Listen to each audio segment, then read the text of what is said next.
So basically, mabilis na video lang. Ang current meron tayo yung TP-Link Deco X50.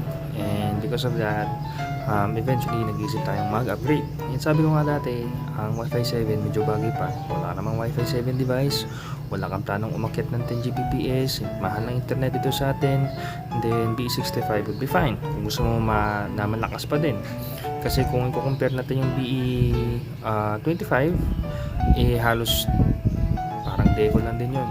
5,000 yung speed, tapos combined speed rather. Tapos if not mistaken, 4 antennas din or 2 antennas. Tapos hindi siya ganun kalakasan. So mag-ano ka na nga lang, BE65 na lang. Pero yun nga, 2.5 lang. So hindi siya technically future proofing. Pero Philippine wise, kasi nga hindi naman ganun kamura yung internet sa atin, medyo okay na din siya. Though syempre you don't expect sobrang high na na performance. B85 is wala, 56k ang presyo. Yan, medyo high end na siya.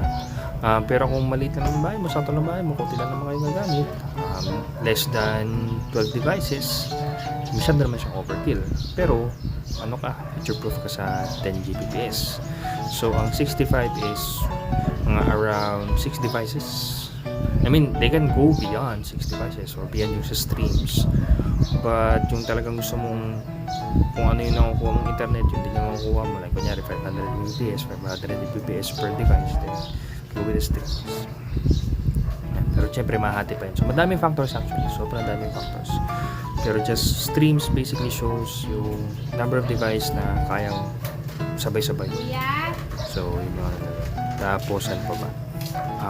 Yan yung mga tinitignan natin. Medyo may kamahalan nga lang. Pero, 64, 56. Yung 10, wala pang price.